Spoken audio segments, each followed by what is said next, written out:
kung hindi nasasarapan yung or hindi enough yung dila ng partner mo, yung lips, di ba? Pag nag-oral kayo.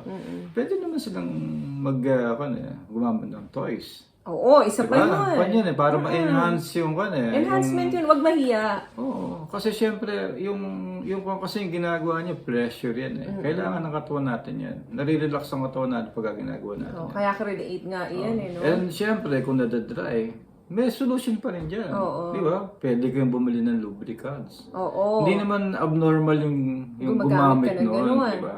Actually, Tama. mas na-enhance pa nga yung sexual acts niya pag Oo, sexual activities pag din yun. sobrang meron kayong ginagamit na lubricants. Marami Correct. gumagamit. And also toys, di ba? Saka toys. So, kung hindi na chichempohan ni partner, ni mister, yung speed na gusto mo, baka sa toys, matsyempohan niya. Kasi ikaw mismo ang gumagamit nun eh. Ikaw ang nakakaalam kung anong speed, anong pressure ang ibibigay mo doon. Kung sa penetration hindi ka nag-enjoy, tapos kasi most of women, babe, malaki talagang porsyento ang hindi nakakatapos sa penetration or intercourse nating tinatawag. So, karamihan, stimulation dun sa tinggil. At hindi abnormal yan, guys. Oo. So, Hindi minsan kayo blended. abnormal pag hindi kayo natatapos sa Oo. ganun, diba? So, importante na gumamit din ng toys kung hindi na-meet ni mister yung inyong orgasm. Bakit? Kasi meron ngang mga lalaki na mahina ang muscle ng dila. Oo.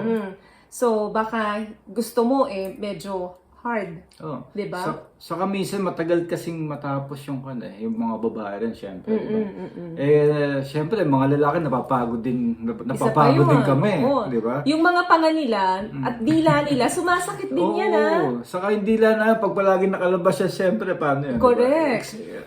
Hindi lang nila yan sinasabi sa atin. Pero of course, kapag open ang communication ninyo, mababanggit yan ng partner ninyo na sumakit yung dila nila, yung panga nila. Siyempre, in order for us na maging ma-pleasure. Tapos sayang, dahil hindi ka pala napi-pleasure, si mister mo, nagbabad na doon, hindi ka pala nag-enjoy.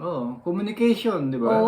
Kailangan nagkakaintindihan kayong dalawa. Oo, at saka feeling ko, kaya nasasaktan ka, is because baka nakakagat din niya. Pwede rin. Nakakagat Baka din. nanggigigil yung partner mo. Oo, or may bigote si mister. Yeah, pwede rin yan. May Kaya bigot. ako, kita mo, di ba? Palagi akong Oo, palagi naka-shave, di ba? Kasi manipis na manipis yung skin natin dyan, dun sa vulva natin, vulva area natin. Kaya hindi talaga pwedeng maggasgas ng husto yan. Kasi once na nagasgas yan, hapdi na yung mararamdaman mo. So once ang babae nakaramdam na ng hapdi at hindi na siya comfortable doon sa ginagawa sa kanya, hindi na magre-respond yan. So ang mangyayari, magkakaroon ng dryness, magkakaroon ng hapdi, masakit na. Yeah. So ganun ang mangyayari sa kanya. So very, very important talaga. Babalik na naman tayo sa communication. 1 billion times na natin paulit-ulit sasabihin yan. So hindi lang sa relasyon para magkaintindihan kayo, mahalaga ang communication. Even sa mga sexual activities natin, very, very important na nagko-communicate po tayo. Diba? Hagod ng hagod si mister, yung pala may bigote. Tapos hindi ka na nagsasalita. Kasi ayaw mong mapahiya si mister. So ikaw ang magsasuffer ngayon. Kaya hindi mo ini-enjoy. Pero kung open ang communication ninyo, well, dalawa kayong magbe-benefits dito. So masarap yun. Remember, babe, sinabi mo, di ba? Itong organ na to ay ginawa para lang sa pleasure. Para lang sa pleasure. Why not enjoy it? Yes, correct. Walang mag-asawa kayo. Mag-asawa kayo. Walang boundaries dyan. Kayo na lang ang gagawa ng boundaries nyo. Correct. Kaya kung hanggang saan yung sarap na gusto nyo ma-experience, nasa inyo yan.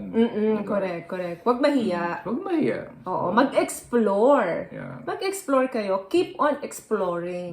Kasi napakahalagang aspeto sa couple yan, sa relationship, para maging healthy. Yeah. So, kung healthy yung inyong sexual activities, plus may harmony yung pagsasama ninyo, magtatagal talaga ang relasyon nyo. So, again, communication na naman. Babalik tayo dito. Paulit-ulit. Hindi ako magsasawa. And communication.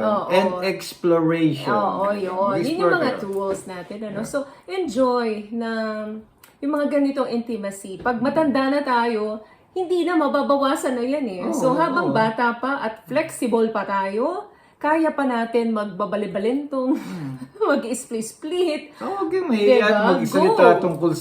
tungkol sa mga bagay sa asawa niyo. Kasi hindi bastos pag-usapan to. Actually, hindi siya bastos. Hindi ko niyan. Napaka-healthy niyan pag pinag-uusapan. Ang bastos siguro masasabi ko yung naglakad ka ng nakahubad sa kalsada, tapos, yung mga ganun Or kung gagawin mo yan sa ibang tao. Sa ibang tao, nabastos mo kasi yung asawa mo. diba? Diba? Yung partner mo, yun yung mga Mali-mali. bagay na bastos.